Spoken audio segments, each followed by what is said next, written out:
nossa carne. E os seus irmãos o escutaram. Quando os negociantes midianitas passaram, eles tiraram José, fazendo-o subir da cisterna, e venderam-no por 20 siclos de prata aos ismaelitas que o levaram para o Egito. Versículo 29. Quando Rúben voltou à cisterna, José já não estava ali. Ele não rasgou, ali então rasgou as suas roupas e, voltando-se para seus irmãos, disse: o menino não está lá, e eu para onde irei? Eles então tomaram a túnica de José, mataram um cabrito e tingiram-na com o sangue, e mandaram a túnica longa, fazendo-a chegar a seu pai com esta mensagem: achamos esta túnica, vê se é ou não a túnica de teu filho. Ele a reconheceu e exclamou: a túnica de meu filho, uma fera o devorou, com certeza José foi despedaçado. Verso 34. Então Jacó rasgou suas roupas, vestiu-se de roupa de saco e lamentou o seu filho por muitos dias. E todos os seus filhos e todas as suas filhas levantaram-se para o consolar. Ele, porém, recusou-se a ser consolado e disse: na verdade, com lágrimas descerei ao meu filho até o túmulo. E seu pai chorou assim por ele. E os midianitas venderam José no Egito a Potifar, oficial de Faraó, capitão da guarda. Vamos orar, meus queridos, mais uma vez. Senhor, nós lemos a tua palavra, pedimos, ó Deus, que ela seja proclamada debaixo do poder e da unção do teu Espírito, ó Deus. Fala conosco, Senhor, nesta manhã. O nosso desejo, ó Deus, é de ouvir a tua palavra, ser confrontado por ela, e, ó Deus, ser conduzidos pelo teu Espírito, ó Deus, a uma vida totalmente renovada. Uma vida inspirada, Deus, pelo teu preceito, pela tua vontade, pelo teu mandamento, Senhor. E que, ó Deus, como povo escolhido do Senhor, nós façamos diferença onde o Senhor tem nos plantado. Por isso, Deus, o nosso coração se abre nesta manhã para ouvir a tua palavra e receber, ó Deus, o teu ensinamento. Fala conosco. É o que nós oramos, pedimos, em nome do Senhor Jesus Cristo. Amém e amém. Como lidar com as adversidades da vida? Interessante que nós podemos definir adversidades como um obstáculo, uma dificuldade que alguém enfrenta em um determinado momento da sua vida. Também podemos dizer que uma adversidade é um importuno, uma adversidade é um momento de inconveniência, é um momento impróprio, um momento inadequado. Mas também podemos dizer que provações, podemos dizer que aflições, sofrimentos, tribulações, tudo isso faz parte da adversidade. E aí nós olhamos para a vida de José do Egito. José teve em sua vida que enfrentar muitas adversidades. Ele enfrentou essas adversidades e o final da história de José todos nós conhecemos. Como José conseguiu suplantar todos esses momentos de luta, de aflição, de provação, todos esses momentos impróprios que ele viveu ao longo da sua vida, sobretudo num espaço de 14 anos. 14 anos, José viveu e enfrentou as situações mais difíceis para ele, José, na vida dele que ele teve que enfrentar. E algumas destas provações estão registradas aqui no livro do Gênesis, onde eu li, e também em outras partes aqui, até lá o capítulo 50 do livro de Gênesis. Por exemplo, uma das provações, das aflições que José enfrentou foi a rejeição. A rejeição, a gente pode falar que é esse processo e a consequência de você resistir, de você negar, recusar e desprezar um semelhante. Isso que se dá a rejeição. E José era uma pessoa, um menino com 17 anos que era rejeitado na sua família. O texto bíblico diz que os seus irmãos odiavam a José, porque José recebia, segundo o olhar dos irmãos, um privilégio na sua casa maior do que todos os outros irmãos. Talvez até por um pouco de falta de sabedoria do pai Jacó em lidar com todos aqueles meninos dentro daquela casa, José se sentia profundamente rejeitado pelos irmãos. E é dessa forma que os irmãos agiam com José, resistindo, negando e desprezando a sua pessoa. Um outro tipo de aflição que José passou foi ridicularização. Ele era ridicularizado na sua casa, ele era exposto na sua casa, ele era apelidado na sua casa. Hoje a gente chama isso de bullying, mas José sofreu esse tipo de ataque dos irmãos. Os irmãos escarneciam e ridicularizavam da vida de José, por conta de que José tinha sonhos e contava esses sonhos não só para os irmãos, mas também para o seu pai. E eles diziam: lá vem o sujeito, o sonhador. Assim que eles tratavam José. Mas José também foi injuriado. O que é injúria? Sobretudo uma injúria física, porque existe a injúria com palavras, onde alguém imputa palavras colocando uma outra pessoa numa condição de inferioridade diante de si mesmo. A pessoa também pode sofrer injúria física. Foi o que José sofreu quando os seus irmãos o agarraram, tiraram a sua túnica, jogaram José dentro de um poço, de uma cisterna vazia, e ali eles tramaram tudo o que tramaram contra a vida de José. Confinamento. José também viveu confinamento em algumas fases da sua vida. Primeiro aqui dentro dessa cisterna, jogado, sozinho, abandonado ali, ainda que por alguns instantes. Mas também José viveu o confinamento quando passou 13 anos na cadeia no Egito, acusado de um crime que ele não havia cometido. Interessante que essa palavra confinamento está muito presente nos nossos dias. Essa palavra, usualmente, ela é usada para falar de animais que são confinados no campo, de gado que são confinados no campo. Hoje nós falamos dessa palavra de confinamento para falar de como nós estamos vivendo nesse tempo de pandemia. José também viveu o confinamento. Tentação. José também foi tentado lá no capítulo 39 de Gênesis, quando a mulher de Potifar se engraçou com ele, queria algo com ele, mas José era um homem de postura, era um homem honesto com o seu senhor, e acima de tudo honesto com Deus e temente a Deus, e por conta disso José sofria tentações de um garoto de 17 para 18 anos, e um garoto sendo tentado nas mais diversas áreas da moralidade.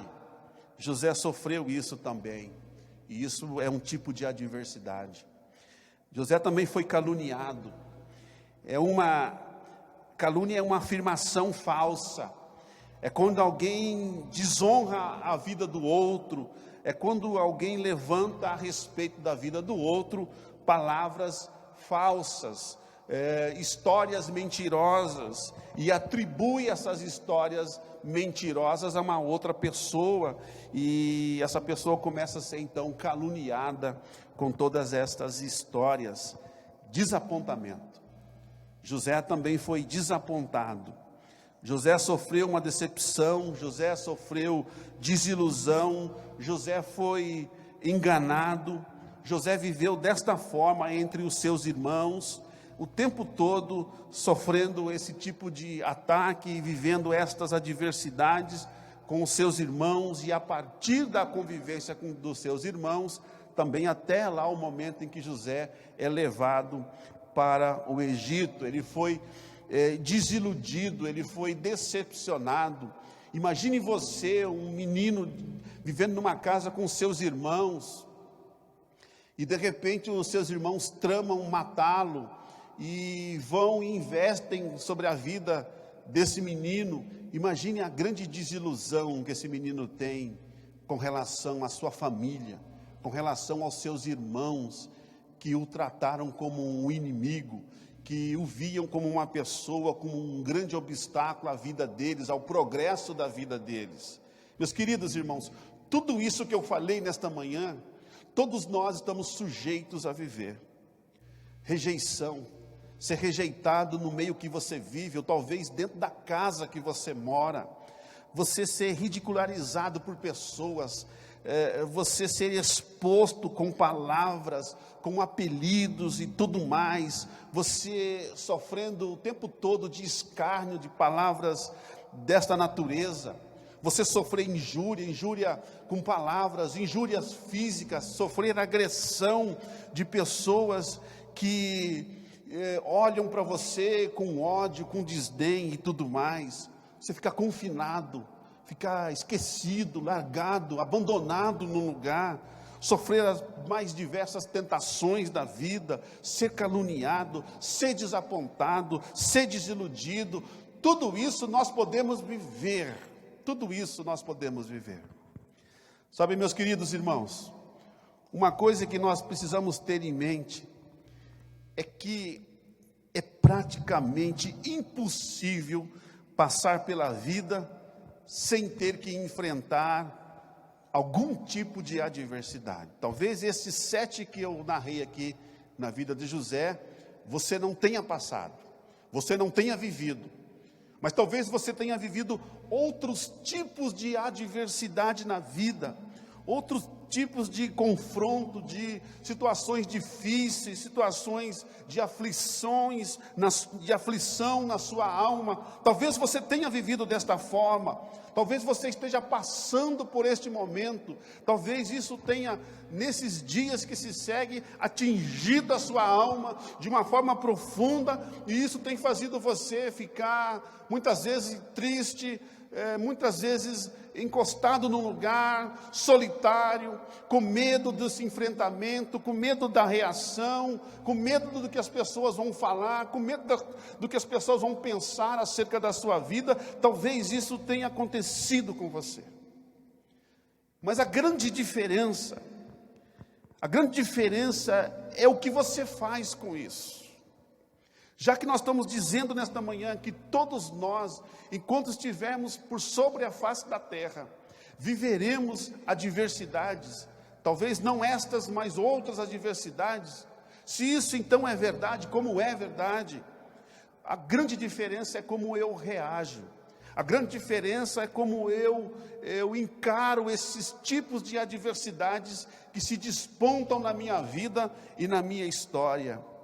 Algumas pessoas vão somatizando, algumas pessoas vão aceitando aquela condição, e por conta disso as pessoas vão se encolhendo, as pessoas vão vivendo uma vida mirrada, vivendo uma subvida, por conta de tudo o que está acontecendo na vida dela, de todas as diversidades, mas porque ela reagiu de uma forma negativa.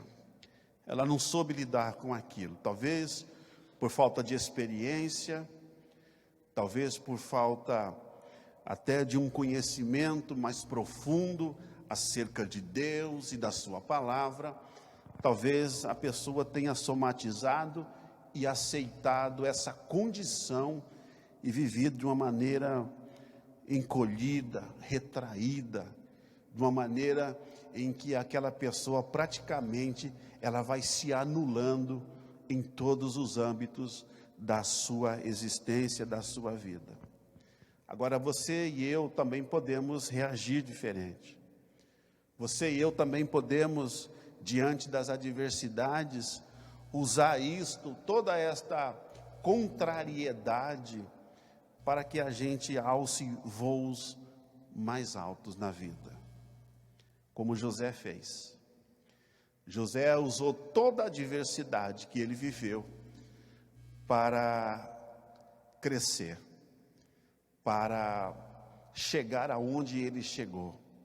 E José chegou a ser o segundo homem mais poderoso de toda a terra, porque na época em que José estava no Egito, o Egito era a grande nação. É mais ou menos comparando como se fosse os Estados Unidos da América hoje, a grande nação do mundo, a nação que interfere em todos os âmbitos da vida de todos os outros povos, em todos. Assim era o Egito, e José era o segundo homem do Egito, então, consequentemente, era o segundo homem de toda a face da terra, mais poderoso de toda a face da terra.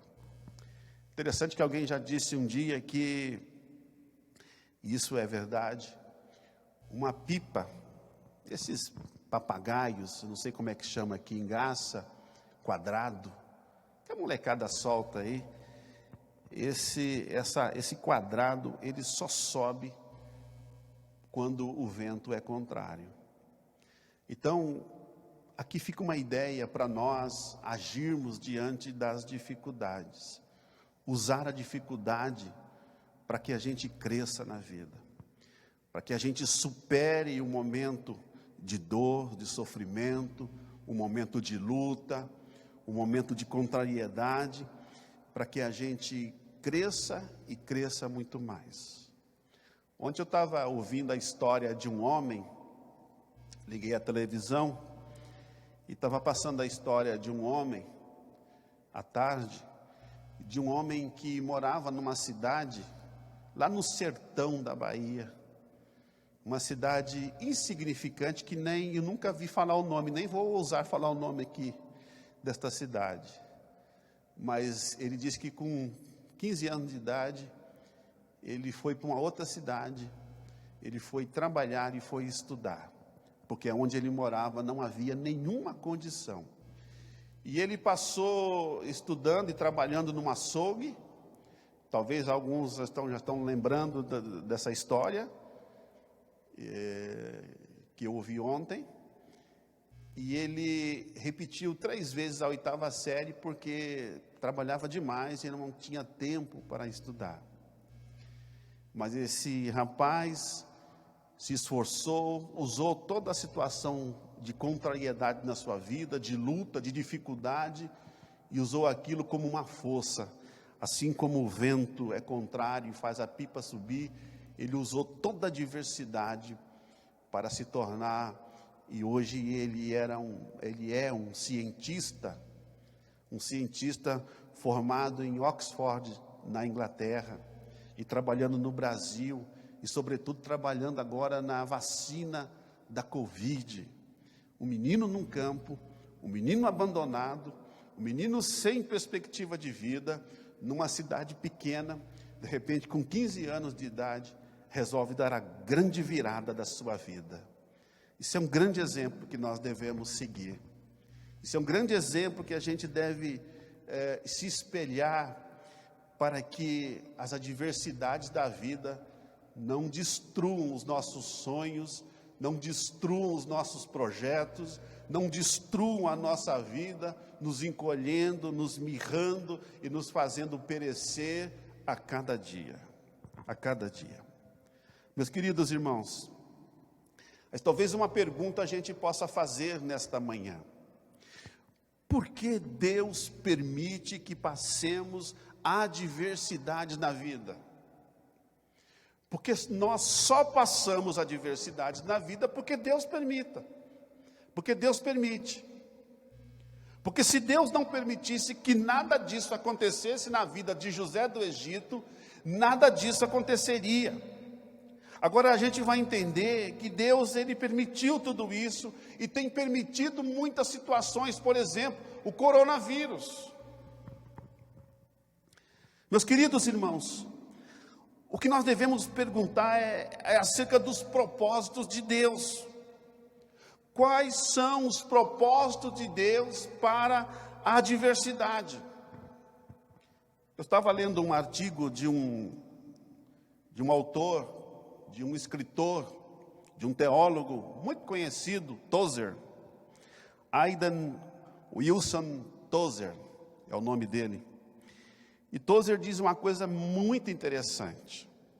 Ele diz assim: é duvidoso que Deus possa abençoar muito um homem sem tê-lo ferido profundamente.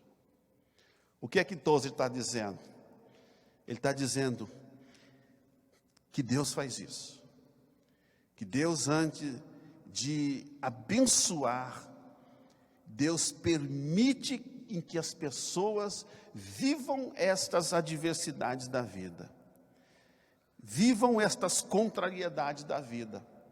Deus permite em que muitas vezes pareça que você vai sucumbir diante das lutas, diante dos enredos que são apresentados da própria vida a você. Às vezes parece que não vamos sobressair.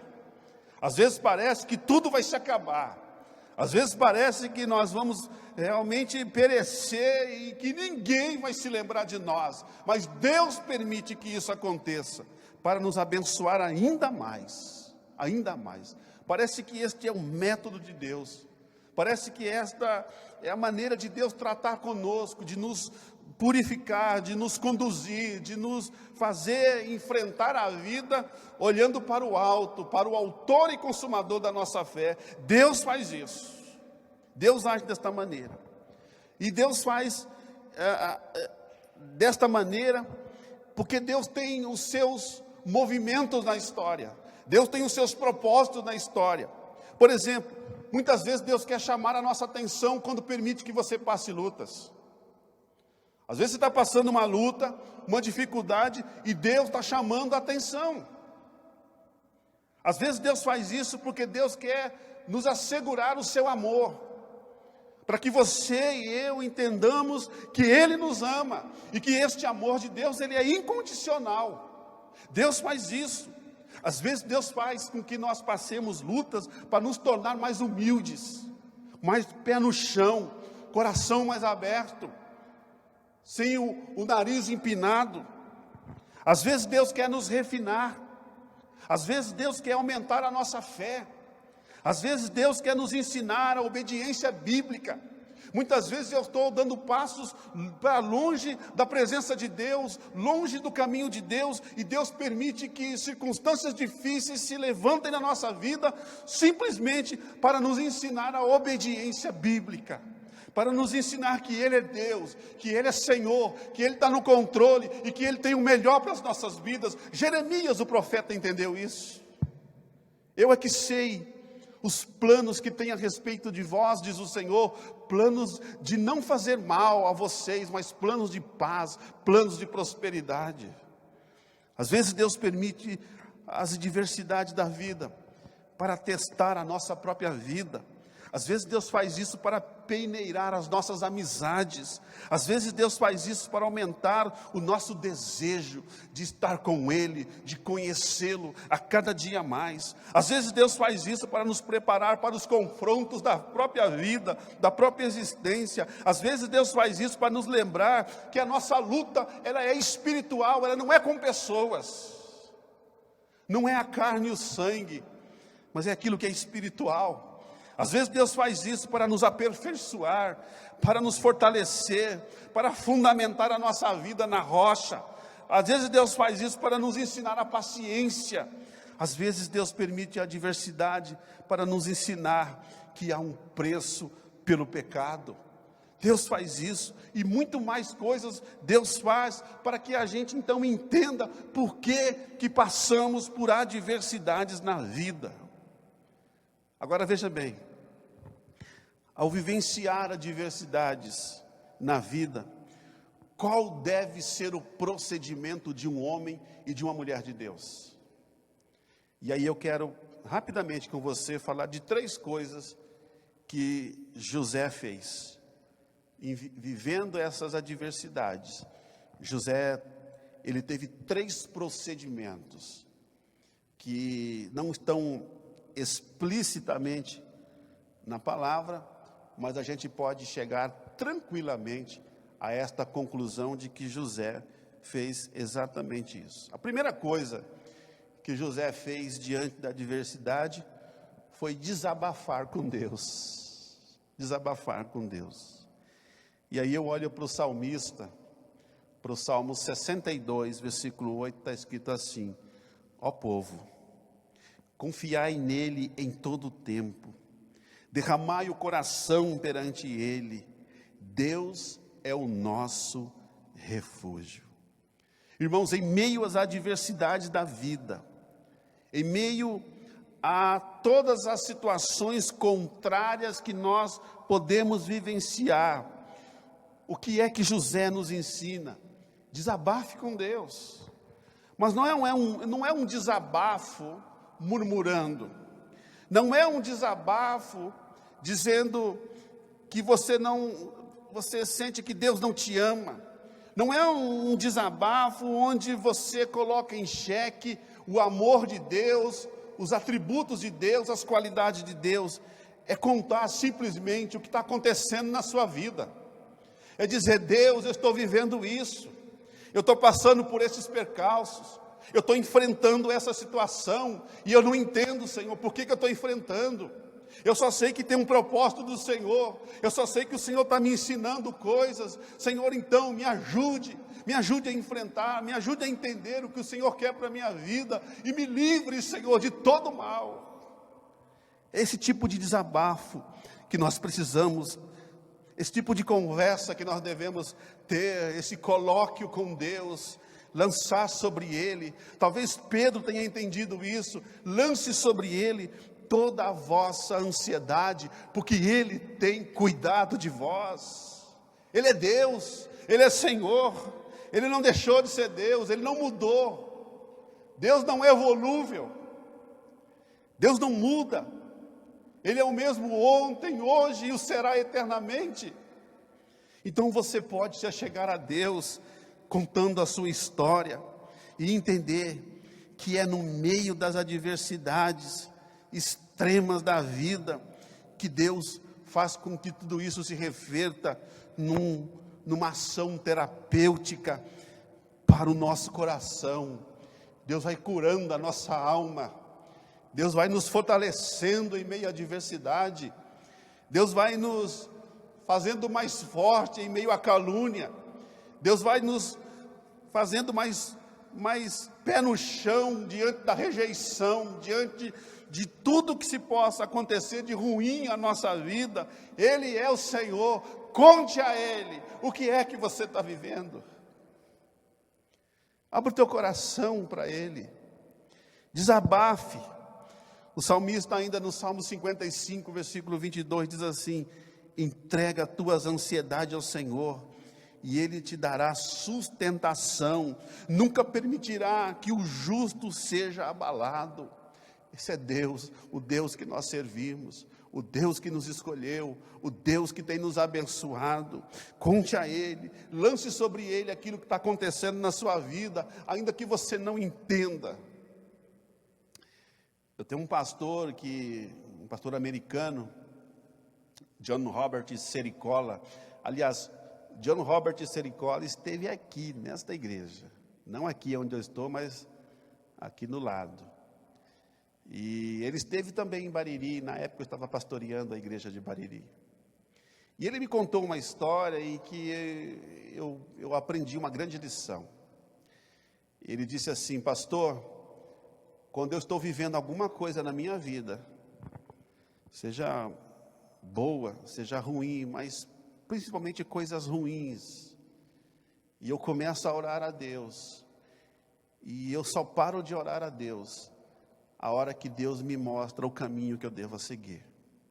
Eu só paro de clamar a Ele na hora que eu entendo da parte de Deus o que é que eu devo fazer diante daquela circunstância. É abrir o coração para Deus, é contar para Deus a tua história. Não que Deus não saiba, claro que Deus sabe de todas as coisas, mas Deus quer que a gente eleve a nossa voz a Ele. Deus quer que a gente abra o coração. A própria palavra diz que diante de um coração contrito, o Senhor não despreza. Então conte para Ele, conte a tua história. Sabe o que eu faço às vezes? Parece ser um negócio maluco, de louco. Eu acho que também tem a ver com isso. Que o pessoal aqui como é que chama aqui dessa casa aqui que cuida de doentes mentais aqui, Garça? Como é que chama, gente? André Luiz? Que o pessoal do André Luiz não me ouça, né? Senão vão querer me internar lá. Às vezes, sabe o que eu faço? Eu sento numa cadeira e coloco uma cadeira vazia na minha frente. E eu imagino que Deus esteja sentado naquela cadeira. E eu converso com Ele. Eu digo: ô Senhor, a minha vida está assim. Eu não estou entendendo. Eu queria que o Senhor me ajudasse a entender por que eu estou vivendo isso. E o que eu devo fazer diante dessa situação, Senhor? É abrir o coração, é desabafar com Deus. O salmista ainda vai dizer: mas eu invocarei a Deus, e o Senhor me salvará. À tarde, de manhã, ao meio-dia, me queixarei e me levantarei, e Ele ouvirá a minha voz. A queixa aqui não é a queixa de desagrado. A queixa aqui é apenas verbalizar o sentimento da alma. É dizer para Deus: é assim que eu estou. É dessa forma que eu estou, Senhor. E eu quero que o Senhor me ajude, Pai. Eu quero que o Senhor me ajude a suplantar, a superar. Eu estou me sentindo assim, a minha alma está assim, dessa forma. E eu preciso que o Senhor me ajude. Invocarei a Deus, e o Senhor me salvará. E o Senhor me salvará. É isso que José fazia. É dessa forma que José superava todas as dificuldades da sua vida. José constantemente falava com Deus. José constantemente dirigia a Deus o seu lamento. José constantemente dirigia a Deus aquilo que estava incomodando a sua alma, aquilo que ele não entendia. E eu e você podemos fazer isso. E isso será para nós um santo remédio. Isso será para nós uma medida terapêutica para o coração e para a alma ferida. Isso vai nos colocar de pé. Isso vai fazer com que a gente consiga pensar e refletir de uma forma mais lúcida, de uma forma mais sadia, entendendo que Deus ouviu o teu lamento, entendendo que Deus vai agir, que Deus está agindo, que Deus poderosamente está cuidando de tudo, ainda que tudo aquilo esteja ferindo, me ferindo profundamente. Deus está no controle. A segunda coisa que nós vemos na vida de José, e podemos fazer isso também diante das adversidades: reafirme sempre a soberania de Deus diante das lutas e diante do sofrimento. Reafirme a soberania de Deus. E aqui um dos versos que eu acho dos versos mais lindos de toda a Bíblia, capítulo 50 de Gênesis, o verso de número 20. Depois que José enfrentou tudo que ele enfrentou na sua vida, Depois que ele passou 14 anos, 13 anos lançado numa cadeia, José, lá no final da sua história, tem a sua vida completamente mudada por Deus. Foi Deus que agiu. Meus queridos, é Deus que age na nossa vida. E quando Deus agiu na vida de José, José pôde dizer estas palavras. E ele diz assim para os seus irmãos que agora tenham um encontro com ele lá no Egito. José na condição do segundo homem mais poderoso do Egito. José poderia se vingar. José poderia causar uma dor e um sofrimento, igual ou até pior do que os seus irmãos fizeram ele enfrentar. Mas ele diz assim: certamente planejaste o mal contra mim, porém Deus o transformou em bem, para fazer o que se vê neste dia, ou seja, conservar muita gente com vida. Foi assim que José reagiu diante do encontro com seus irmãos. É a mesma história de Jó na Bíblia. Jó enfrentou as piores adversidades que um homem, que um pai, que um cidadão possa enfrentar. Você conhece a história de Jó. Mas Jó vai dizer, lá no final: bem sei que tudo podes, falando para Deus, e que nenhum dos teus planos pode ser impedido. Jó estava reafirmando a soberania de Deus. José, quando diz isso para os seus irmãos, estava reafirmando a soberania de Deus. Essa soberania de Deus tem a ver com o governo de Deus, tem a ver com o amor de Deus, tem a ver com a ação de Deus, um Deus que controla todas as coisas. Nada passa despercebido diante de Deus, e nada deste mundo acontece sem a permissão, sem o decreto, sem a poderosa mão de Deus. Nada. E tudo que acontece, em algum momento da história, Deus já havia decretado. Deus já havia estipulado. Deus já havia feito com que aquilo acontecesse de fato. Porque é Deus, porque é soberano, porque está no controle de todas as coisas. Eu acho interessante que muitas pessoas reafirmam a soberania de Deus. Se você percorrer as igrejas desta cidade, todos os pastores vão falar da soberania de Deus, mas poucos vão viver na prática essa soberania de Deus no dia a dia. Porque muitas vezes dizem que Deus é soberano. Isso significa que Deus, ele controla tudo. Isso significa que Deus governa todas as nações com um braço forte. O mundo, por mais que esteja aparentemente desgovernado, não está fora do controle de Deus. Não está fora. Inclusive as coisas ruins desta vida. Inclusive as adversidades que nós passamos. Não foi Deus que deixou de controlar. Não foi Deus que, porventura, não conseguiu lidar com aquela situação. E aí você agora está enfrentando lutas. Porque tudo o que acontece, acontece com o aval de Deus, com um decreto de Deus, debaixo da vontade de Deus. Agora tem gente que diz, eu creio na soberania de Deus. Mas quando nós falamos de salvação, por exemplo, salvação. Quando estas pessoas, estes líderes por aí, anunciam a soberania de Deus, o que é que eles falam de salvação?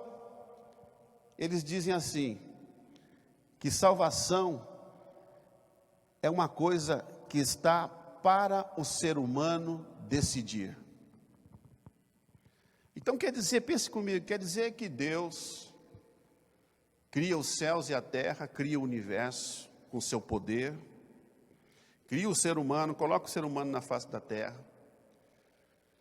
Adão e Eva pecam, se separam de Deus. Toda a humanidade que nasce depois de Adão e Eva, nascem separados de Deus, mortos espiritualmente de Deus. Deus envia o seu Filho amado, Jesus Cristo. Jesus enfrenta tudo o que precisou enfrentar na face da terra, nos comprou com seu sangue, nos possibilitou a salvação, e agora quem decide tudo é o homem. Cadê o poder de Deus? O poder de Deus que muitos reafirmam, a soberania de Deus que muitos reafirmam. É o homem que decide. O homem diz para Deus: eu não quero, eu quero isso. Então as pessoas por aí reafirmam esta soberania de Deus, mas não vivem na prática. Nós precisamos viver isso na prática. Porque quando eu começo a entender, meus queridos, eu quero que você entenda isso nesta manhã. Quando eu começo a entender que as lutas que eu estou enfrentando, eu só estou enfrentando porque um dia Deus decretou isso que acontecesse na minha vida.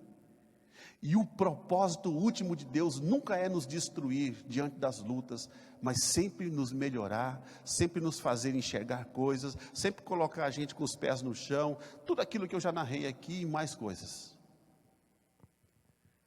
Nós devemos entender que o fim último das coisas nunca é a destruição. Quando Deus permite que você passe luta, Deus também vai enviar o escape à sua vida, à minha vida, para que nós não sejamos destruídos, porque Deus está no controle de todas as coisas. E as pessoas dizem: não, nós acreditamos na soberania de Deus, mas não vivem essa soberania de Deus na prática, no dia a dia, porque quando eu começo a entender tudo isso, eu também começo a entender que a minha luta não é contra pessoas, a minha luta é contra entidades, potestades, poderes do mal, nas regiões celestiais. Estes que me atacam, esses querem a minha destruição. As pessoas, muitas vezes, são apenas joguetes na mão de Satanás, mas não são as minhas verdadeiras inimigas, não são. E quando eu começo a entender a soberania de Deus, eu também começo a descansar, porque sei que nada foge do seu controle.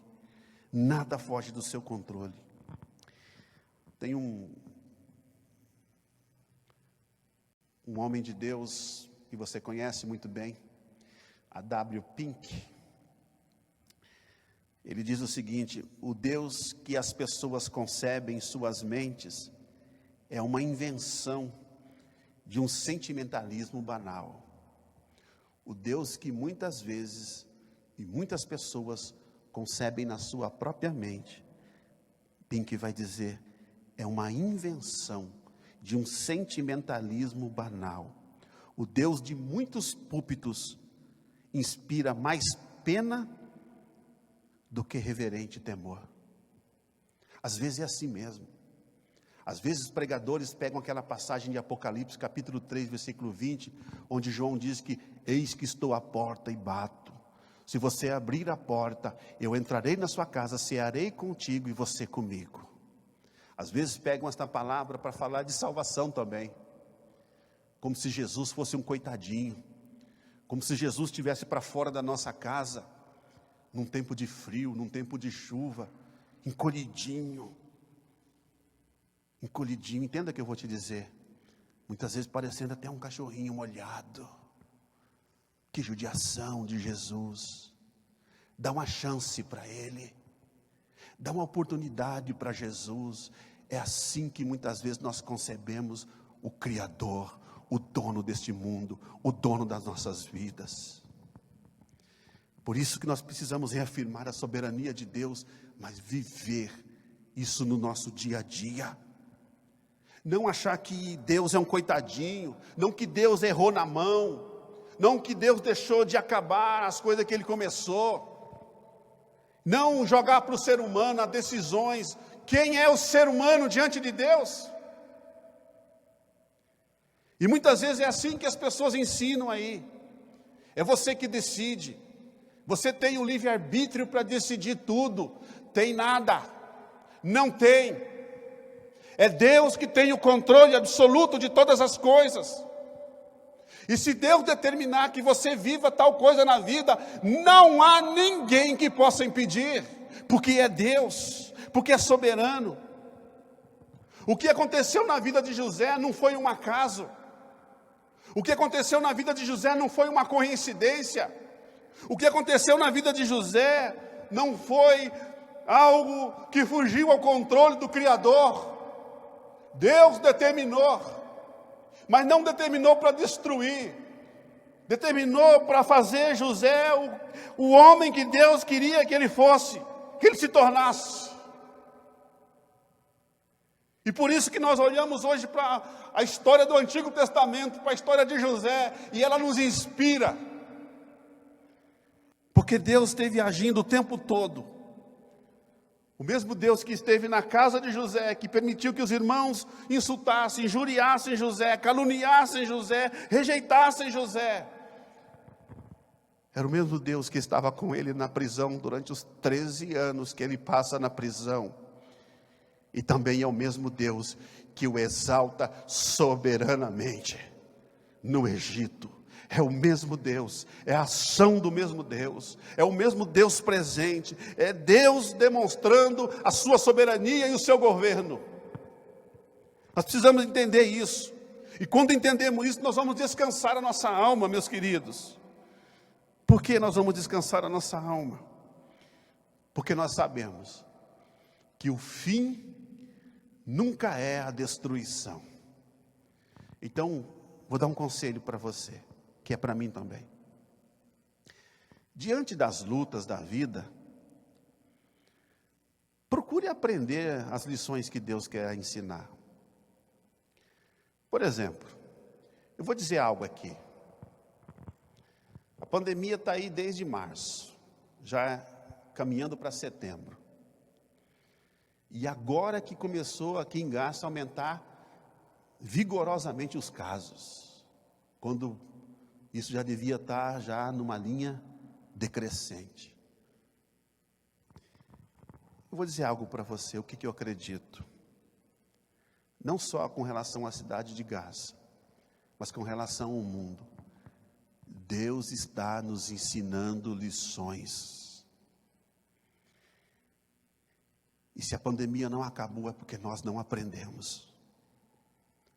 Se a pandemia não passou ainda, é porque nós não aprendemos ainda estas lições. Vou dizer algo aqui, que é próprio do meu coração. Talvez Deus esteja nos ensinando a romper com essa ideia de que a comunhão com Ele só acontece no templo. É a mesma ideia do Antigo Testamento. O povo de Israel, você lembra de Daniel, lá na corte onde ele estava de Nabucodonosor? Para ele orar, e para ele sentir que a oração dele estava valendo, ele precisava se virar para o lado de Jerusalém, porque o templo era significativo na vida daquele povo. E aí vem Jesus, e vem João Batista, e vem Jesus, e opera os maiores milagres fora do templo. Talvez Deus esteja mostrando para um monte de gente, a nós aprendermos que, sobretudo, o Evangelho e o cristianismo acontece fora da porta, fora das quatro paredes, e a gente brigando para que o povo venha. Vem que eu quero falar, vem que vocês precisam me ouvir. É dessa forma que os pastores estão. É claro que o templo ocupa a sua importância. O templo ocupa e tem essa importância nas nossas vidas. Mas ele não pode ser a última ou a única alternativa para um cristianismo em tempos como nós estamos vivendo. Não pode ser a única alternativa. E nós pastores precisamos aprender isso. Mas quando eu começo a entender e começo a descansar diante da soberania de Deus, eu começo a perceber que Deus está agindo, que Deus está no controle, Ele não perdeu a mão, Ele não perdeu o controle, e aí eu descanso, e vou dizer para Deus: Deus, me ensine, Senhor. Alguém já disse que o deserto é a escola de Deus, E quando nós nos referimos ao deserto, queremos nos referir a essa diversidade da vida, essas contrariedades da vida, esses momentos difíceis de aflição na alma. Nós chamamos isso de um deserto. Não um deserto físico, mas também o deserto físico também impõe essas condições de sofrimento, mas sobretudo de um deserto espiritual. E alguém já disse que o deserto é a escola de Deus. Então, o que eu e você precisamos é aprender logo o que Deus está ensinando para sair do deserto. Senão você vai continuar repetindo de ano e vai continuar no deserto. E a última coisa para nós, meus queridos irmãos, é que diante de tudo que a gente está falando, das adversidades da vida, busque auxílio na palavra de Deus. O salmista, no Salmo 107, versículo 20, diz assim: enviou sua palavra e os curou, livrando-os da destruição. Enviou a sua palavra. Em meio da adversidade da vida, nós precisamos encontrar fé. Precisamos ter fé. Você sabe que esses tempos têm, e eu tenho também essa certeza no meu coração, eu tenho essa certeza no meu coração, de que muitas pessoas vão perder a fé em meio à pandemia. Muitas pessoas vão se esfriar. Muitas pessoas não vão querer nem mais vir à igreja. Interessante isso, como o ser humano tem essa capacidade adaptativa, né? Ele vai se adaptando. Eu lembro que, eu já contei essa história aqui, eu vou contar ela para a gente encerrar. Eu lembro que uma vez uma família pegou uma criança de rua num orfanato.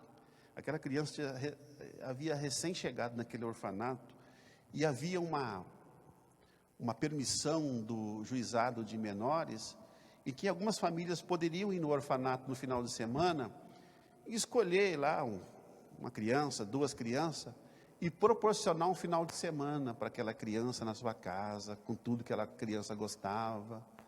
Eu não sei se isso era bom ou se não era, porque de repente fica 2 dias numa casa e tem uma vida maravilhosa, e depois volta para a realidade do orfanato. E uma família foi e pegou uma criança, e aquela criança era uma criança de rua. Tinha vivido, embora muito novinha, muito nova, estava vivendo na rua, nas ruas. E aquela família levou aquela criança para casa, e à noite a senhora colocou aquela criança lá na cama, bem quentinha, uma cama gostosa, macia. Durante o dia eles brincaram, passearam, deu doce, tudo que ela gostava. E à noite, vamos descansar que amanhã tem outro dia.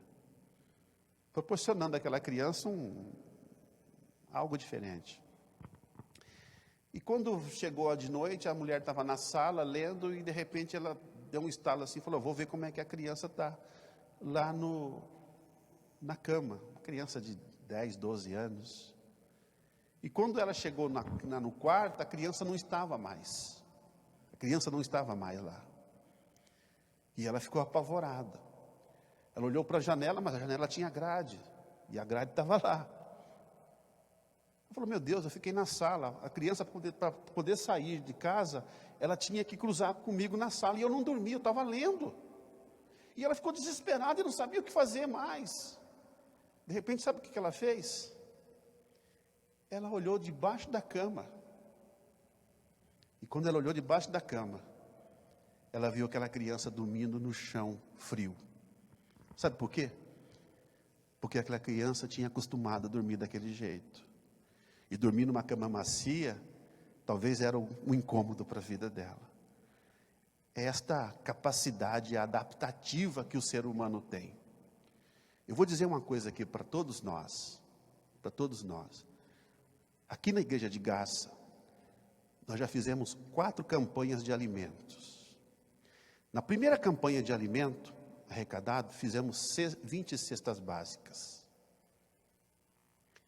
Mas o tempo passou, e parece que a gente vai se adaptando à vida de pandemia. O que era tudo esquisito começa a ficar mais ou menos definido. A gente vai se acostumando e a gente acha que pessoas não estão passando fome. Nessa última campanha que nós fizemos, não vamos conseguir fazer 5 cestas básicas. Sabe por quê? Porque muita gente vai endurecendo o coração e acha que não tem pessoas passando fome. É essa capacidade adaptativa, a gente vai se adaptando. E como a gente não está passando percalço, então a gente acha que os outros também não passam. A diaconia ficou aí 2 horas num sábado, esperando que a igreja viesse. E a igreja não veio. Vieram alguns irmãos condoídos no coração por pessoas que sofrem. É disso que eu estou falando. Isso não está acontecendo só aqui. Está acontecendo em todos os lugares. As pessoas estão ficando insensíveis ao que está acontecendo na vida de outros. E nós precisamos buscar auxílio aonde? Na palavra de Deus. José buscava auxílio em meio às adversidades na palavra de Deus. A palavra de Deus vai falar ao meu coração, ao seu coração. Paulo diz que, Romanos capítulo 10, versículo 17, a fé vem pelo ouvir e ouvir pela palavra de Cristo.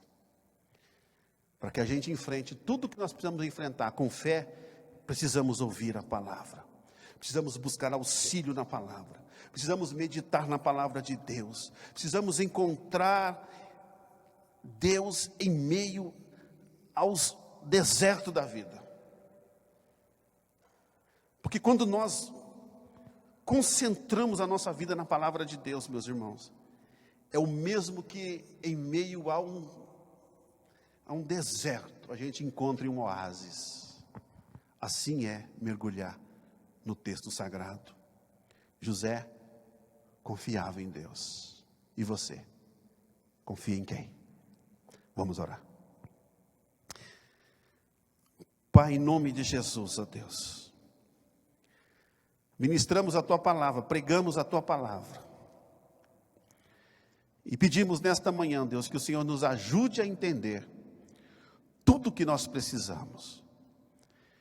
Pedimos, ó Deus, que o Senhor nos fortaleça, para que nós passemos, ó Deus, por todas as diversidades da vida, mas sem um conformismo, mas fazendo que estes ventos contrários sejam forças que nos impulsionem mais para o alto, mais para a Tua presença, mais para perto de Ti.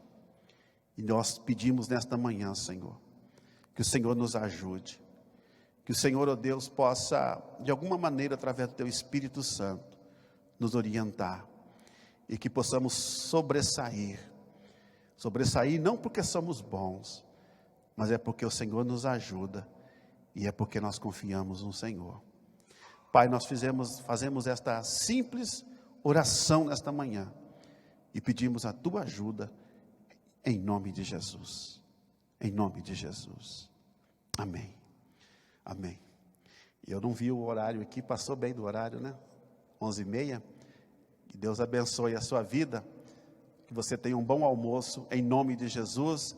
Estaremos juntos terça-feiras, na live das mulheres, de mulher para mulher.